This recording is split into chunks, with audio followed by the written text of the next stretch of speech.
Welcome to the RocketPD podcast. I'm your host, Corey Murray.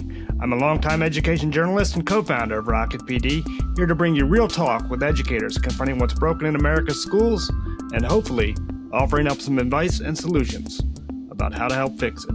Whether you're out to engage families, center students in their learning, or empower teachers and staff, we're going to cover the gamut, giving you ideas and frameworks that you can start using today.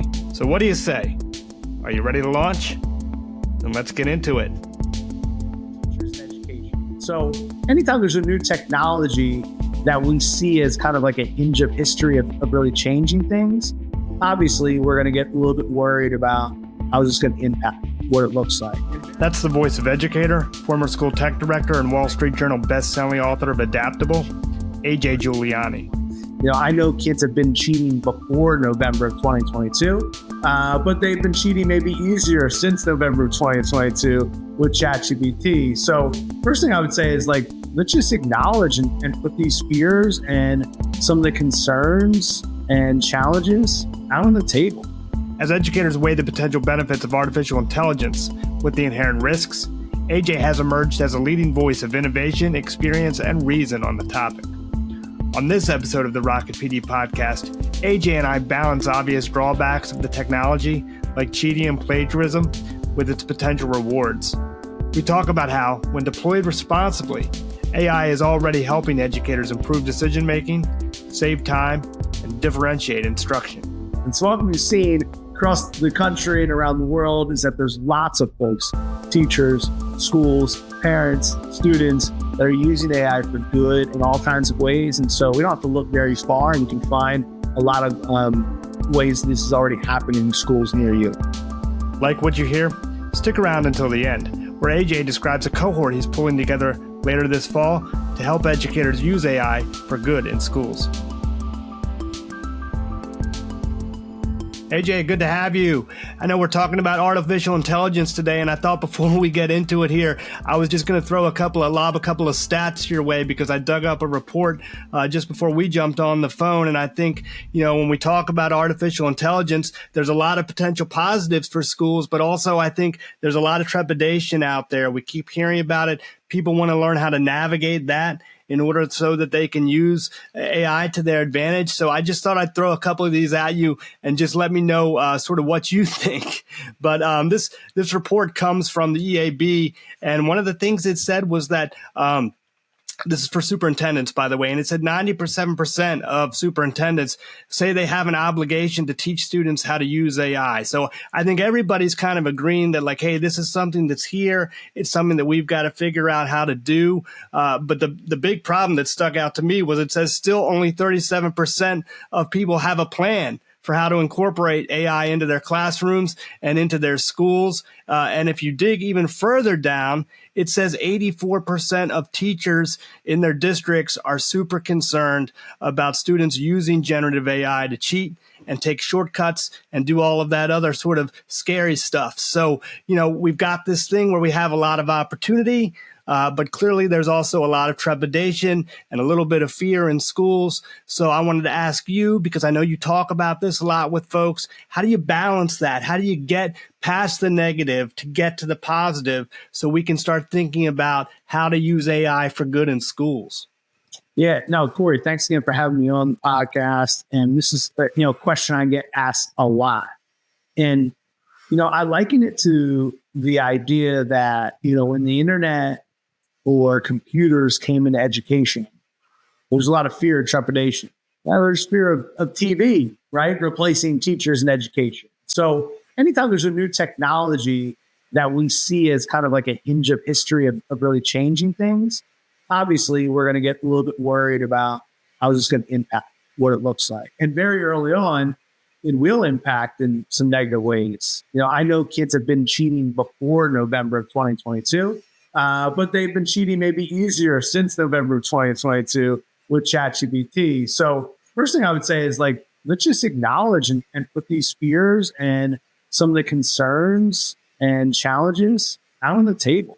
We got to discuss them, right? We got to talk about them and discuss them and have conversations around them before we can even really start looking at how some of those challenges can turn into opportunities. And Well, the nice thing in education is there's always somebody that has turned those challenges into opportunities. And so what we've seen across the country and around the world is that there's lots of folks, teachers, schools, parents, students that are using AI for good in all kinds of ways. And so we don't have to look very far, and you can find a lot of ways this is already happening in schools near you. So there's a lot of examples out there, like you said, right? You can go online, you can look for some of this stuff. We've talked about some of these things and some of these examples in previous conversations. If I'm a school leader or someone who's been put in charge of this in my district, maybe I don't even know that much about artificial intelligence yet, but somebody said, hey, we've got to figure this thing out. Why don't you go and develop a policy for our district or for our school to make sure that this happens effectively? What are the types of things that I should be looking out for? Yeah. So, I think the first thing is, anytime you develop a policy or something that is continually changing, you're going to find yourself in a tough spot. And so most of the school leaders that I know have waited for state guidance, normally from their school board association or something along those lines. And some of those have come out. Now they are very gray. There's not a lot of hard line. But I think that there's three big areas that we're looking at when we're talking about it. Number one, safety and privacy for our students and our staff. We want to be able to use artificial intelligence tools where we know they're not going to be selling your data. They're not going to be using your data. It's going to be private for our students and our staff, and we're going to be protected. Right? So that's number one.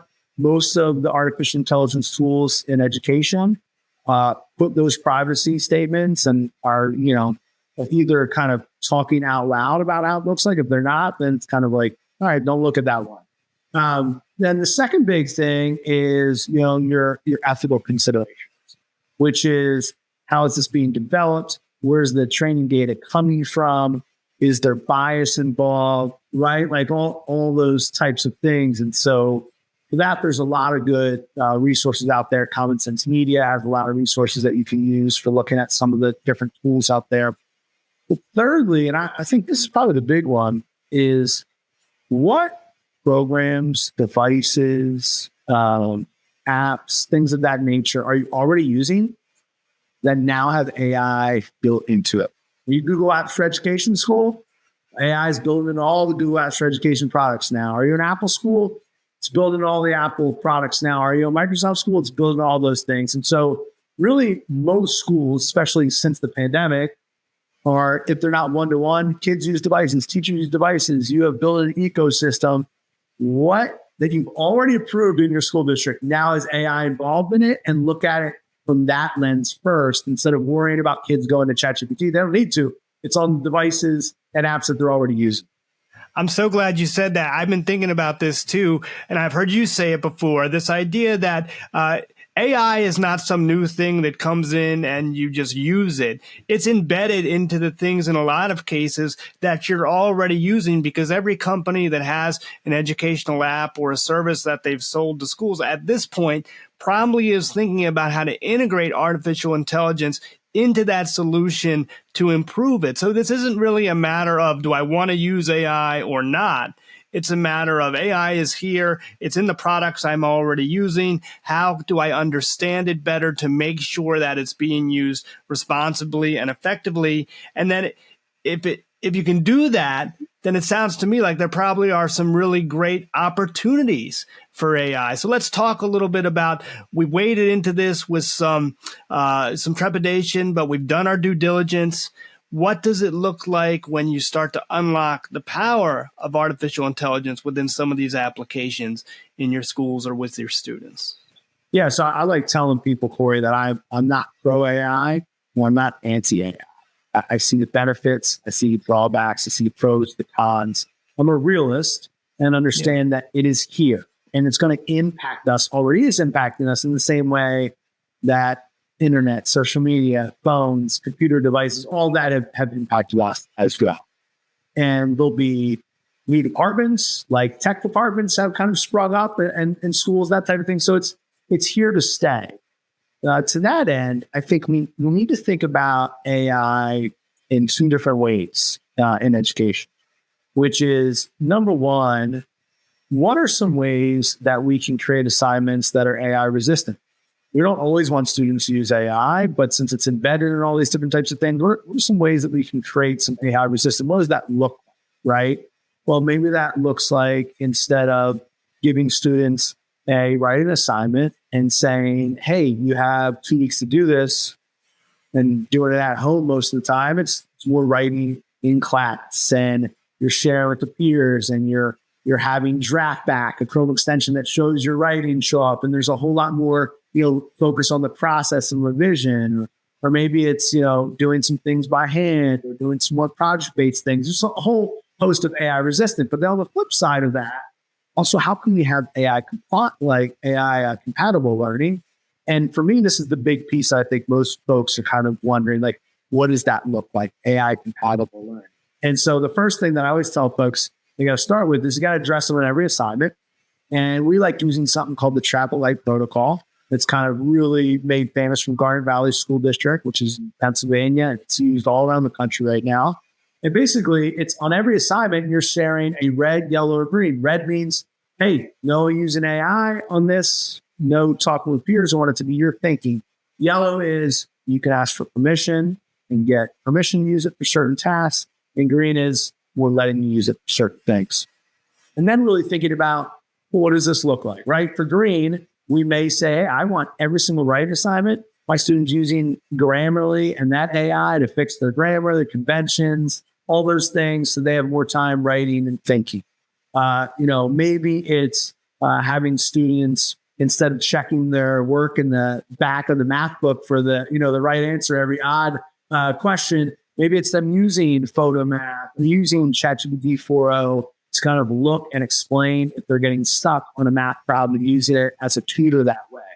And so we need to find some ways that works for your subject area, for the age level that your kids are. Maybe it's for a 3rd grade classroom, using Alexa as a research assistant when they're doing something inquiry-based or project-based. And so there's all these different ways that we can incorporate it, but I think we need to really come together as staff and acknowledge it and then say, okay, what are some compatible ways we can use that won't take away from learning experience, but enhance that learning experience?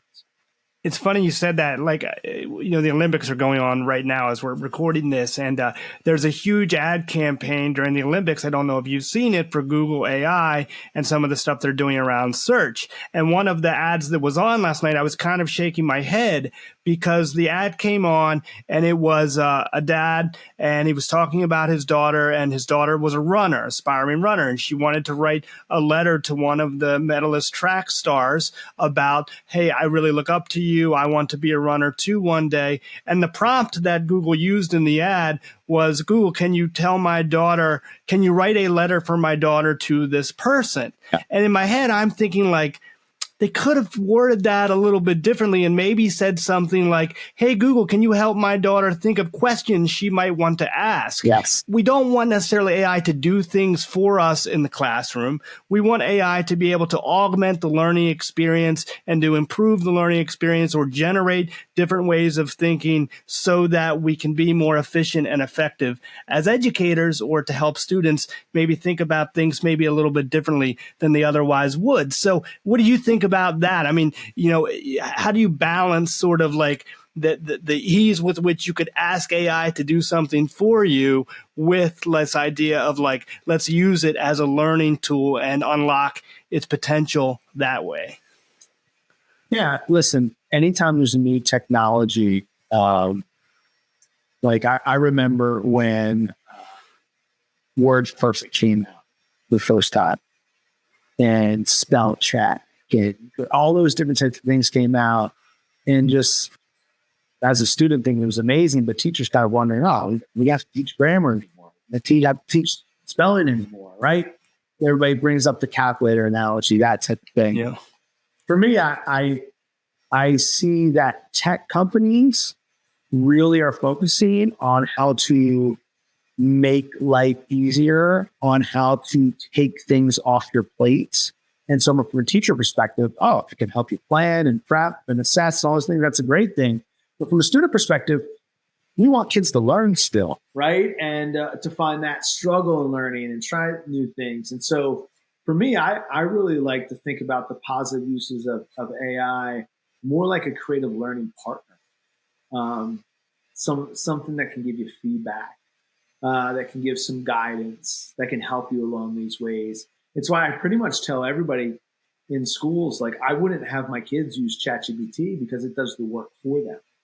I would use a program like School AI because School AI, it's free for educators. You can set up your own teacher account, create a ChatGPT type bot for a specific task and purpose, give it guidelines of what it's going to help students with and not help students with, keep students on task, and then I get to see the whole interaction between all of my students and that bot. So now it's an anytime use of it, but it's for my specific use case. It has safeguards around it. It's created the task by the teacher, and I can interject at any time.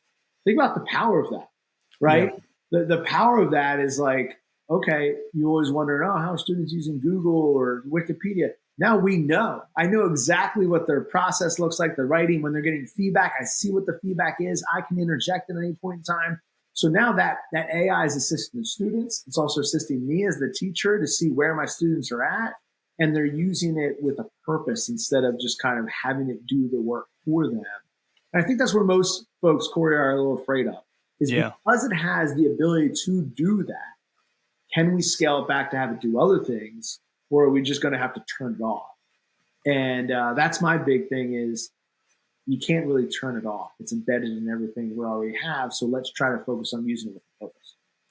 Yeah, I think there was this during this sort of AI gold rush at the beginning, it was almost like we were conflating the brand or the product ChatGPT with this idea of AI. The truth is AI has been around for years. I think ChatGPT served as a catalyst to get some more people to pay attention to how the technology has been evolving.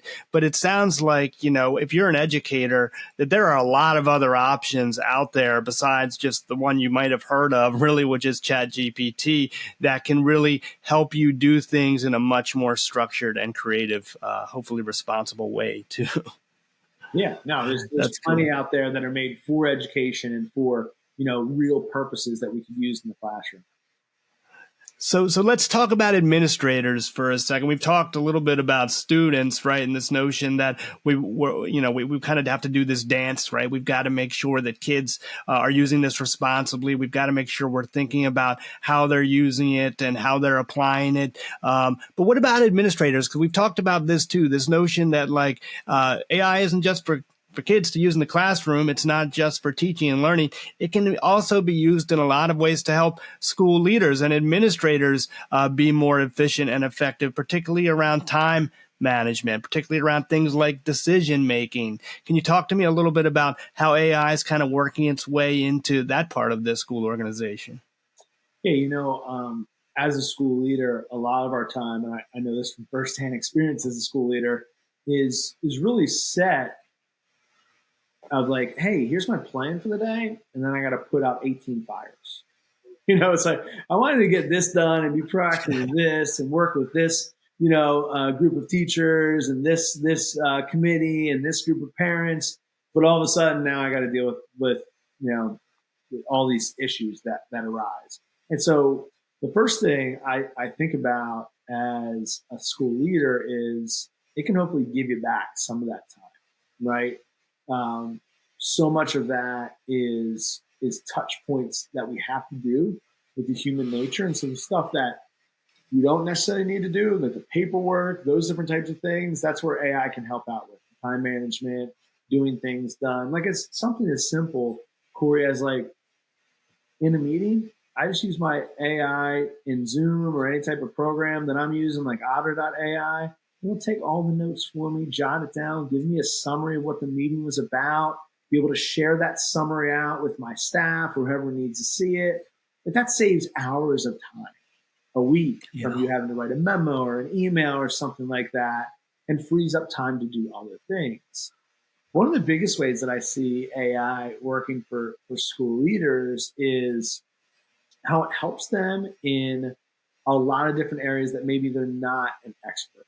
So for example, maybe you're an elementary principal, but you only taught fifth grade, or maybe you worked special ed and you're, watching a first grade classroom. With some simple prompting, I can now get some ideas, offer some feedback, some different ways to do some stuff, maybe some follow-ups with AI as my creative kind of partner in that process. And also where I used to be, watching a teacher teach and taking down copious notes of what they were doing, the AI can kind of do that for me, so I can interact a little bit more and be a part of it and be there. And it can take timestamps and notes and all that stuff for me to kind of help me out. But now I can use it to offer some instructional suggestions and be more of that instructional leader that I think we all want to be. And then the final piece that I see with school leaders all the time is, the planning that it takes to be a school leader, the prep that it does for all kinds of things like faculty meetings or parent events, all that kind of stuff. AI can just be a wonderful way to help with the creation of those things, the planning, the prepping, the designing things, and help you save you time there and make things a little more cohesive as well. And so the school leaders that I've seen using it for those ways, I've been really happy with what it looks like. And to be honest, it's kind of the same ways that it's being used in the business world, the nonprofit world. People are starting to use it for productivity, but also just so that they can focus on other things that they want to focus on in their job and role. So I want to talk to you about something because you mentioned it here, like this idea of prompting. I've often thought that when I hear about AI and people say, oh, it's going to take our jobs, it's going to do this, it's going to do that. And I start to think about, well, but if you get really good at using AI, you could be a real value to your organization too, because you can get things done quicker, faster. And this idea of prompting, it's not a one-to-one, meaning like there's not just one way to put something into an AI. The more times you put something into an AI and the more learning it does, the faster and the better the responses will become for you. So if you're an educator, you're kind of leaning into this. You're saying, yes, I want to embrace AI. I'm starting to use it cautiously in my schools. How do I get really good results? Like, how do I get good at it? Yeah. I think, like anything else, using it, trying it for different things. But the main thing that a large language model, an AI system like ChatGPT or otherwise is looking for is context, which is what role do you want the AI to take on? Who's the audience? Who's it for? Are there time constraints? What's your end goal for it? What's the context of the situation and the audience? Like all those contextual pieces. And then having a specific ask of what you want the output to look like. Yeah. Those are all big pieces of it. So, instead of saying, hey, AI, create a plan for my faculty meeting on Monday. Okay? AI, I am a middle school principal, and we are dealing with a rash of plagiarism in our school. Parents are upset. Teachers are upset. Students are denying it. I want help in creating a faculty meeting that can talk about what this looks like in our current context and the next year in terms of how we can promote academic integrity while also letting students use AI for real learning purposes. Help me plan a 30-minute meeting that has a 10 to 15-minute activity in the middle of it so that staff can leave with a little more information and a little more understanding. Like, do you see all that, right? I'm giving it the role, who the audience is, the context, what the output should be like, instead of being like, hey, I have a faculty meeting on AI, give me a plan on Monday. That's a huge difference. And what I like to tell people is it's the same as if you were asking a person to do it. If I said, hey, Corey, create a faculty meeting, you'd be like, I don't really have any more information. You would come back to me, right? And so that's the same way to do it. And sometimes one of my favorite tricks that I tell people all the time, Corey, is the best thing you can say is if you're a little bit stuck of what to do, you can say to the AI, hey, ChatGPT, if you were planning a faculty meeting for me, what 20 questions or 10 questions should I answer that'll help you give more information so you can create an amazing plan? Then it'll spit out 10 questions, you answer those 10 questions, and now they get the context, right, that it needs to kind of spit something out. So I always like that kind of flipping of the model where they ask the questions and you respond to give some more context.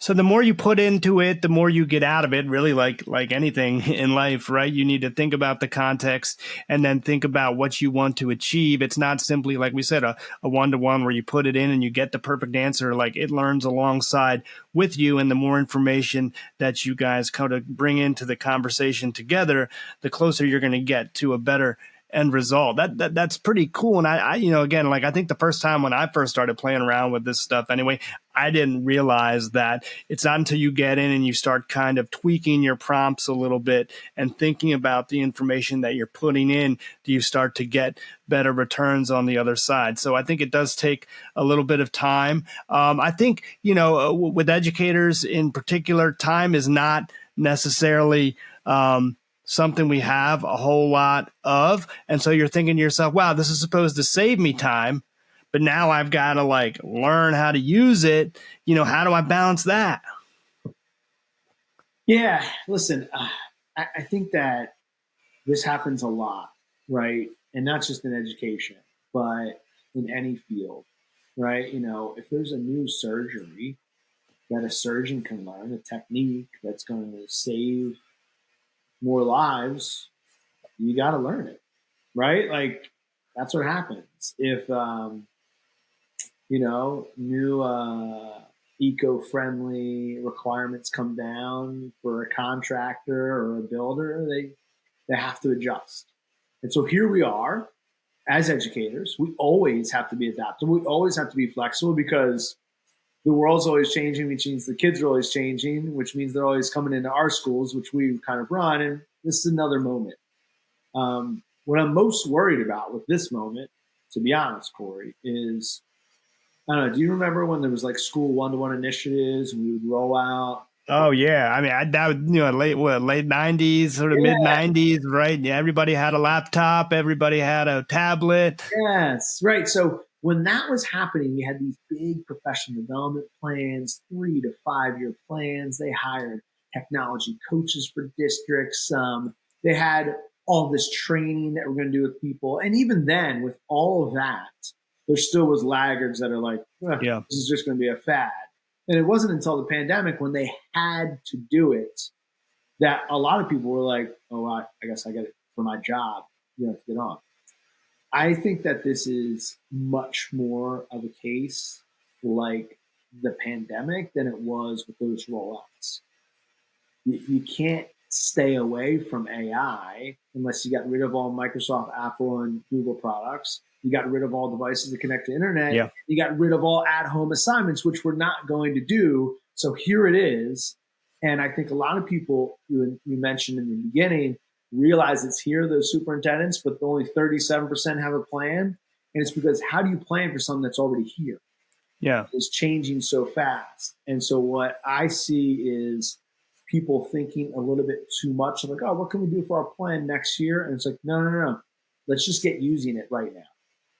Because the more you use it and tinker and play and try it for different types of things, the better off you're going to be of understanding the concepts. If you're waiting 6 months from now, you've already been. No such thing as the perfect plan, right? Like, it's here, and it's part and parcel of how people are engaging with technology, how they're learning. We need to get people in. We need to get them working with it. And then we're going to discover things along the way. So we just kind of need to be ready for the fact that we can't control everything. And that's a hard thing, I think, for schools to do, man. I think for school organizations in particular, you want to have your arms around something. I think what we're saying is you may never get your arms fully around this thing because it's always changing. So how do you exist in that environment without losing your mind?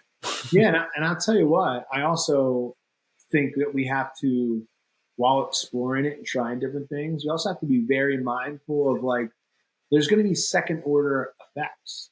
In the same way that we didn't know that internet and social media and phones would lead to the mental health crisis that we have right now.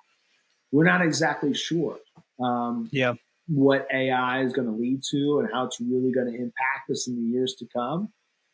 that doesn't mean that we aren't going to learn about it and try to use it, for good.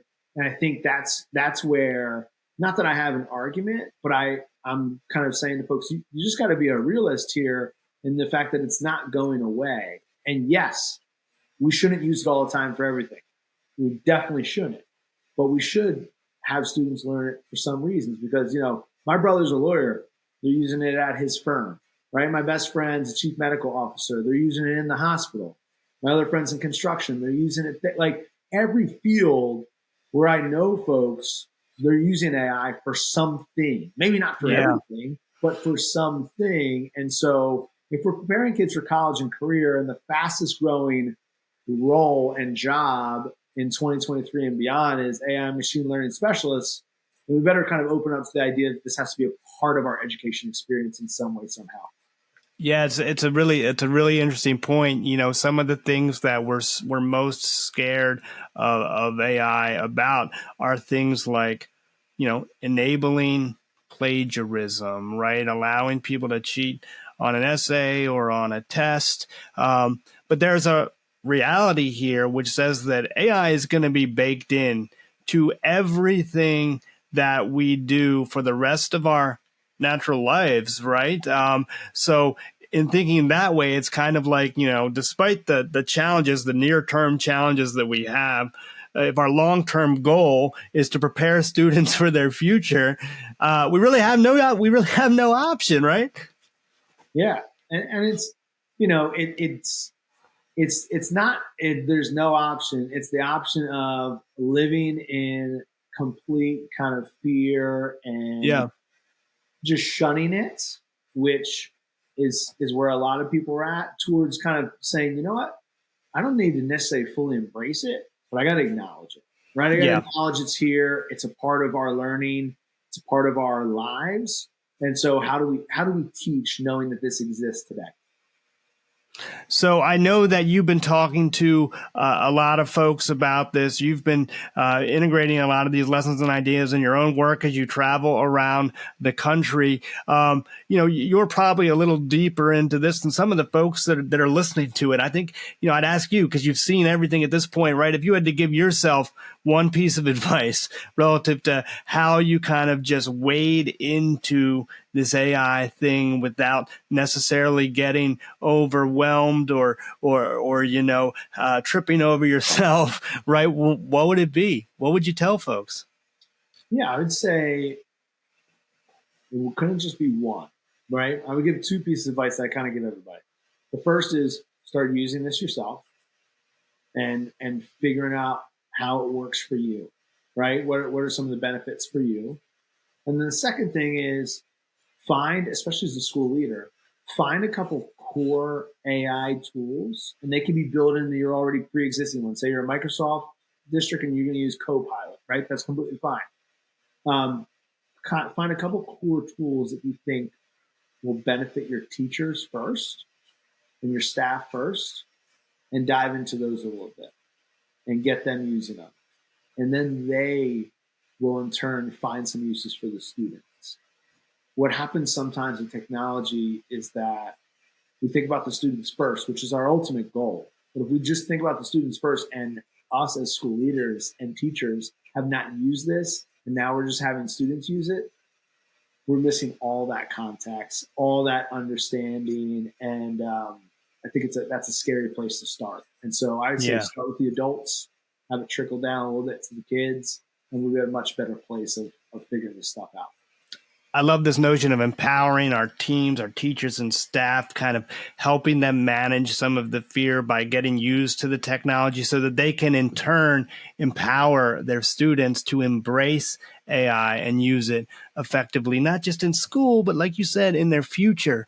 I know that you are doing something later this fall. You're pulling a group together to talk about how to use AI in schools, both as school leaders and in the classroom. I thought you could tell me a little bit about the group you're pulling together in case folks who are listening to this, want to join. So tell me a little bit about what's taking place.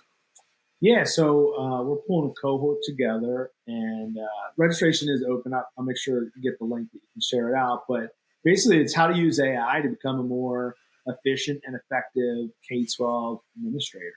You know, stuff like helping make decisions, improving operational efficiencies, just your organizational improvements, and also managing some of those kind of risks that we talked about. So we'll have some live 90-minute sessions where I'll be sharing things. We'll be going back and forth. We'll have an asynchronous learning portal. And, you know, for me, the outcome here is you'll get some clear ideas and some really practical applications of how you can use this in your role right now and how you can help your staff in how they can use it in their role as well. So should be a good group of school administrators from all around the country. Last time we did something like this, we had people from all around the world as well. And, you know, we get together, we chat, we share some things, and we really kind of develop some clear pathways of how to have some better use. Cool. So yeah, that's 5 sessions. I believe it's all over Zoom. If you guys are listening, I'll put the link down below in the comments. If you're listening to the audio only version, you can go to rocketpd.com and you can check out AJ's cohort there. I'd got to think, AJ, if you're an educator and you know you're facing down AI, you need to embrace it, but you feel like you're a little bit on an island here, this might be a really good way for you to talk to some other people who probably feel a little bit like you do, and then to get some ideas and to feel like you're all kind of moving in the same direction. Yeah, and listen, you know, oftentimes we can get stuck in some of our own, own way in terms of our district and schools and everything. So this is great. You know, you can talk with other people, see what other people are doing, get some ideas from them, some ideas from me, try some stuff out, have a safe space to share maybe some of your frustrations as well. So it always works great, and folks always connect afterwards. It always builds really good connections across the country. Cool. Well, that's awesome. I hope you guys will check that out. AJ, been great talking to you as always. I'm sure we'll have you back again real soon on the show. Thanks for hanging with me for a few minutes today, and looking forward to chatting with you again real soon. No, thanks again, Corey. Thanks for having me, and looking forward to kind of continue this conversation. You got it. Take care. Take care, everyone. Thanks for listening to this episode of the RocketPD podcast. I'm your host, Corey Murray. We hope you found today's conversation insightful. If you enjoyed what you heard, consider clicking that like button and subscribing to our channel. You can download the RocketPD podcast wherever you find your favorite pods. We're also on YouTube. Just search for RocketPD. At RocketPD, we're on a mission to empower the world's teachers and staff. To learn more about our work and the community we're building together, visit us anytime at rocketpd.com. If you're an educator and you're listening to this, remember, your work matters. So be well, do right, and let's keep up the fight.